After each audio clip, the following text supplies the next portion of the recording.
My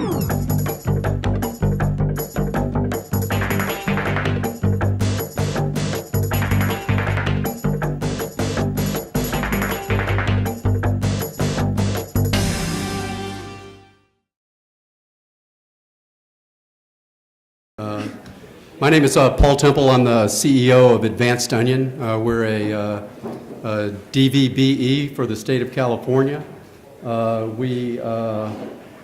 We started out in the federal space, primarily doing some interesting stuff for Department of Defense and the intelligence world, primarily around analytics and supporting development of architectures, software programs, and integration of software hardware into different federally funded programs. We're a small business supplier, micro business also, and we have clearances at the federal government level, which sometimes is applicable to some of the state agencies as well. So just let you know that. If you see our little tagline, who we are, we specialize in data science, systems integration, cyber security, and personal identity management. And that kind of runs a gambit because, cyber and intelligence business is kind of commingled, if you will, with identity and managing kind of an infrastructure that allows privileges for individuals and personnel and systems to interoperate. So one thing, I'll be referring to a couple of programs that I can refer to that I think are analogous to a whole host of other industries and kind of talk to you about best practices without in any way pointing towards a specific technology that answers the requirement for software hardware needs. So again, we're vendor agnostic from that realm, but we are a value-added reseller, and we represent over 100 different OEMs for different product suites and different contracts that we're on. So in talking about data science, one, it's the buzzword, right? And I hope this is interactive because I don't know if I can spiel 35 minutes and then entertain questions and answers. So again, if I glare at you, it could be that I want you to ask me a question too. But the idea of data science is really nothing new. It's kind of just a simple buzzword on how you're going to use a bunch of different new tool sets that have been made available to you based on larger data sets. And the old cliche of, whose data set is really large, is yours big or small. It's not so much about that. It's about what is discoverable or what is the meaning of that data that you're currently not leveraging, and how can you leverage that data for business intelligence or for your needs. So what we really want to talk about is the operational gain and the skepticism of what do you really need to employ in your data set to make it work. There's a lot of different companies out there that talk about their product suite or their capabilities to integrate their product suite to answer your needs or requirements or paranoias or future vision. And one thing that I think we have done kind of uniquely as a company, again, being agnostic to technology, is look at really what the best product suite is in order to answer the rules or the sets of kind of requirements and future vision that your organization or company might have.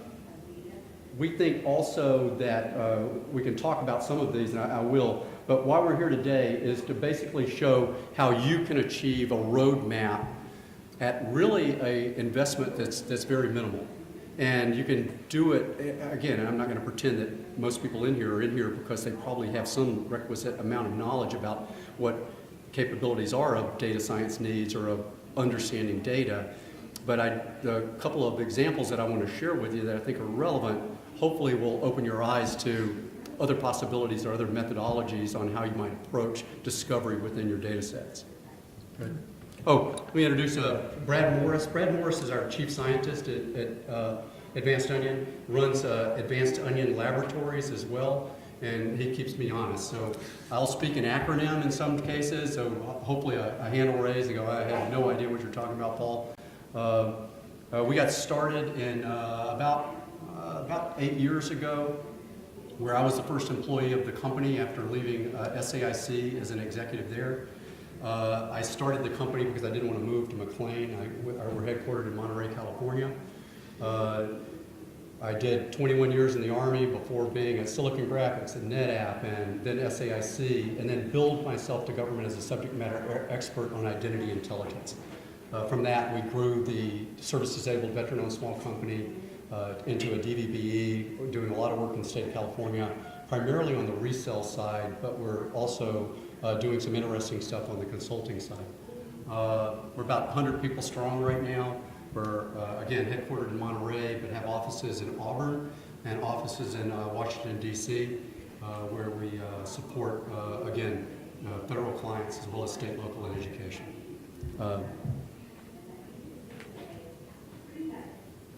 So let me talk about one of the programs we support. One of the programs we support is the Department of Defense's clearance reform and continuous evaluation of personnel that have clearances, top secret clearances.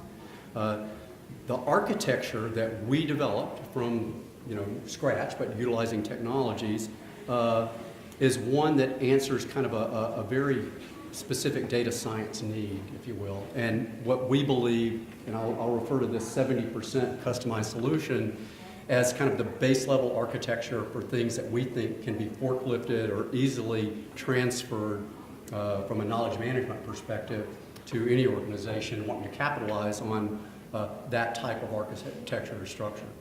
The program that we support will ultimately continually vet the privilege of every person within the Department of Defense that has a top secret or secret clearance, continually vet on a real-time, 24/7 basis, whether that person has done something that would create risk that would cause that person a denial of clearance or access. It is a data science problem, but it's not that sexy of a problem if you look at what it takes to ingest the different types of data sets. And they're all disparate. So we use a non-relational data store in an architecture that we originally stood up to support physical access control. And in physical access control, there was a letter generated by the Secretary of Defense that after the Washington Navy Yard shooting, I'm sure some of y'all remember that there were 4 programs that were to be stood up with a bunch of funding behind them. 2 of those programs Advanced Onion spearheaded from an architectural perspective, and one of them was called IMESA, Identity Management and Enterprise Service Architecture. IMESA is the architecture that when any U.S. Air Force personnel, whether it be active duty, reserve, a dependent, or a family member, whether it be a local population person like the Tom's Peanut Man filling up the vending machines, or any government service employee accesses an Air Force base at a threat con level that requires the scanning of a card, that identity is bounced against the IMESA architecture, and it immediately says whether that person has any new felony warrant or is on the terrorist screening database. Red light, green light. That is a pretty easy architecture. It's not a data science issue. It is a red light, green light issue. If that person has broken a rule based on the provost marshal's or the cop or the commander that owns that base's rules, those rules are developed into that model, and if bad data is there, they're pulled over into lane 2, and whatever rule is imposed there, they're either apprehended or turned away, or their card is confiscated. That same type of architecture, given that these were 2 different data sources that required privacy and legal approval and et cetera, that same architecture was looked at on the personnel security side.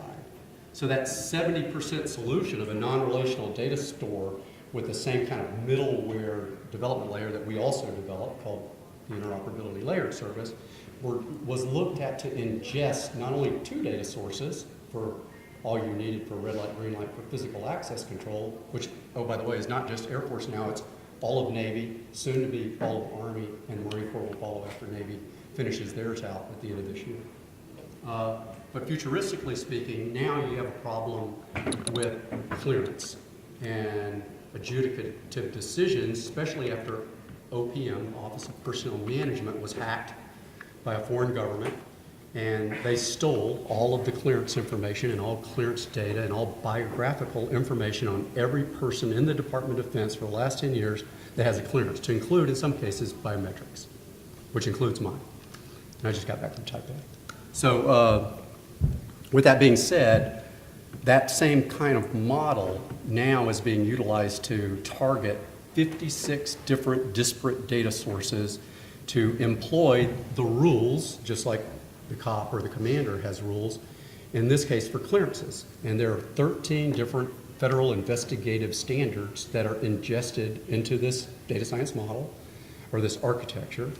And if one of those standards are breached, it goes to a human in the loop, and the human in the loop says, deny his clearance or grant the clearance, or requires further investigation, rather than the current system, which every 5 years you self-report whether I had foreign contact, or I had a DUI, or I decided I wanted to overthrow the United States government.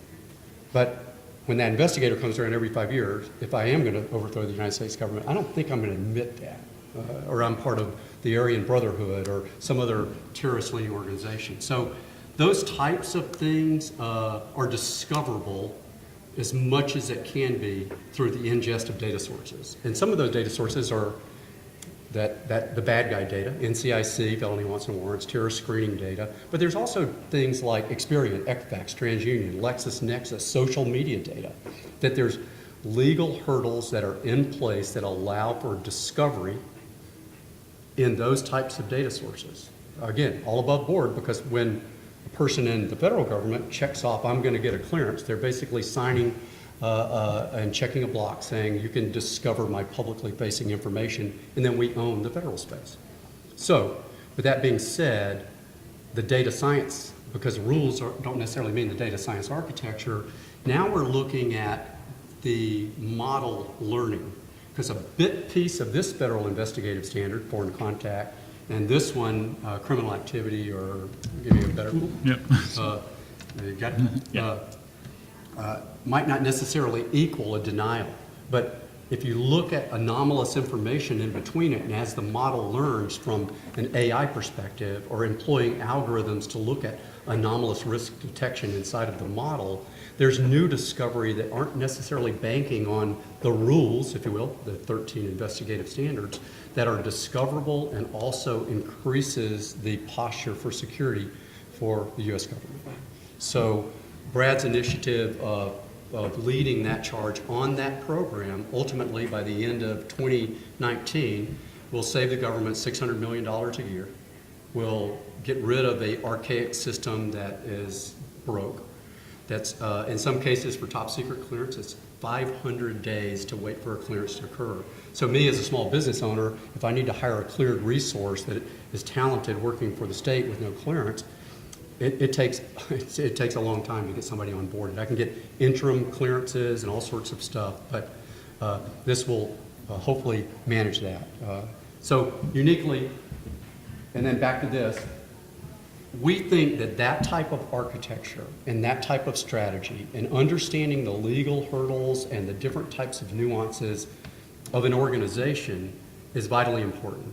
We think that the approach of agnostic technology usage, the approach of non-relational data when you have disparate data sources, whether it be intra-agency or whether it be inter-agency, can be answered by an approach that's very similar to this simple and cost-effective approach of ingesting into this store and building your own rule sets for what you might need to identify what you need to identify.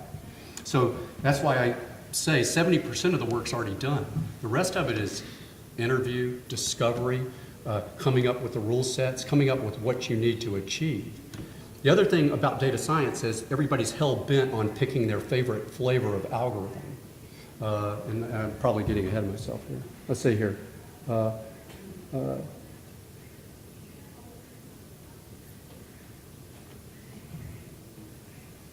other piece is algorithm, I guess, bias. And we've also developed a unique way to look at a different data source, and even though you're a data scientist, or if you are a data scientist, you have a preference of an algorithm that you've been using on set data X, set data Y actually might not be the best utilization of that algorithm, but you might have a bias towards that algorithm. We've come up with the capability to compete algorithms against a data store and have that competition actually determine what is the best algorithm to determine inside the data store the best way to do discovery. And as the model learns, if you will, then whatever you're trying to achieve, and in our case, identification of risk, gets more and more prominent. We're currently at a 96% accuracy rate. The more the model ingests, we hope to achieve 98 to 99%, which is far better than the cop on the beat every 5 years coming around asking you specific questions that you can only answer. It seems ridiculous. So OPM, Office of Personnel Management, after its third black eye, was not disbanded, but gave up the responsibility to do clearances for the federal government, and it's been punted to what's called DISA, Defense, what is that, Nick? Defense Information Systems Agency or something? Anyway, another acronym. And DISA now is in charge of what's called the National Background Investigation Bureau, and they have a system, National Background Investigation System.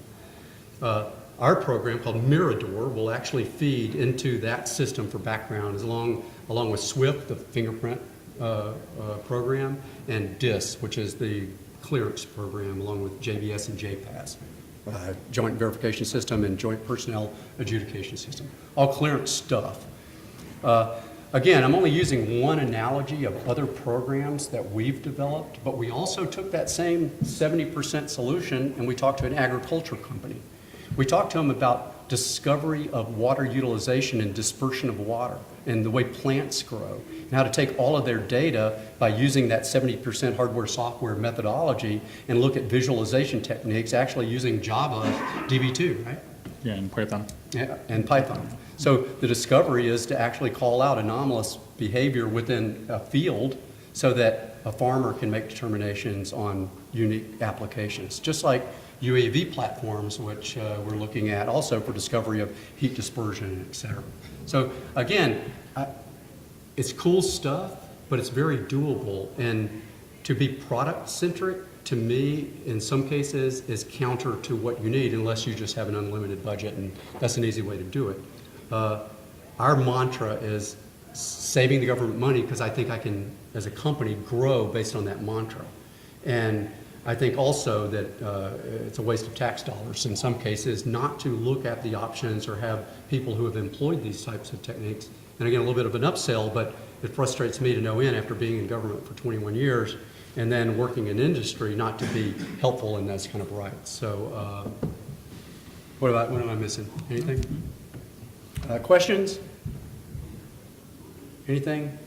So again, back to the 70%. We talked to a bank recently about looking at fraud detection and looking at the different rules associated with regulatory requirements on how they review accounts and practices within the banking industry.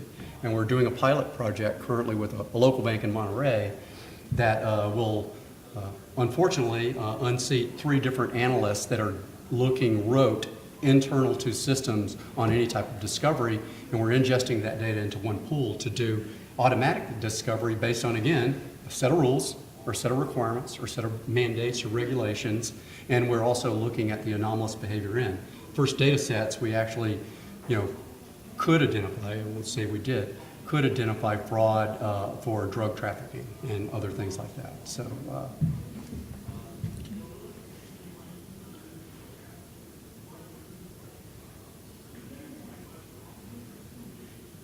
Interagency, I will, one talk on that, and intra-agency. The disparate data sources in the federal space, and not only for the 2 programs that I mentioned, but one called the Virtual Lifetime Electronic Record, a joint Veterans Administration and Department of Defense program, where we ingested identities to show from birth to life, or to death, the whole history, if you will, of an individual associated with Department of Defense and ultimately moving as a veteran. In those cases, it can be family members that were born to a service member, so they have an affiliation and they carry it all out. Within that, we're looking at discovery models because you have to bounce benefit information on who gets benefits from a veteran's perspective on everything from the health industry like TRICARE, and making sure that that lifetime electronic record for identity corroborates the identity as they go to a CVS pharmacy. And there's about $1 billion worth of fraud that's occurring in the federal government right now that I heard that could be discoverable from a data mining application, of which we're in initial discussions with, about looking at fraud when it comes to like Oxycontin and drug disbursement based on benefit misuse. So again, we think that the application of the way that we're looking at this is not necessarily unique, but we think it's a common sense approach. So with that.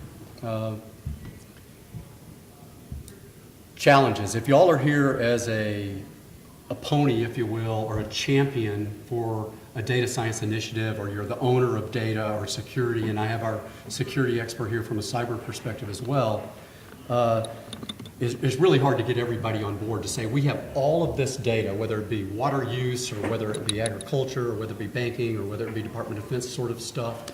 And you have to get everybody on board to show the benefit. In some cases, if it's inter-agency and there's external resources, you want them to maybe contribute to your cause. There has to be benefit for them too. And I think in a lot of cases, especially in state-level organizations, there's massive benefit that could be had on sharing of data from transportation, if you will, to city planners, or from criminal activity to different sorts of benefit analysis. So again, it's really, you know your data better than we ever would, but in learning how to exercise that data and looking at who else could benefit by discovery, both internally and externally, is paramount. And again, you don't have to have a solution that are millions of dollars or what have you. You can start off by having a pilot program. You can look at a data set that might be redacted, protecting whatever information you need to protect. Employ some rules in there and show the discovery, and that's something we would like to do.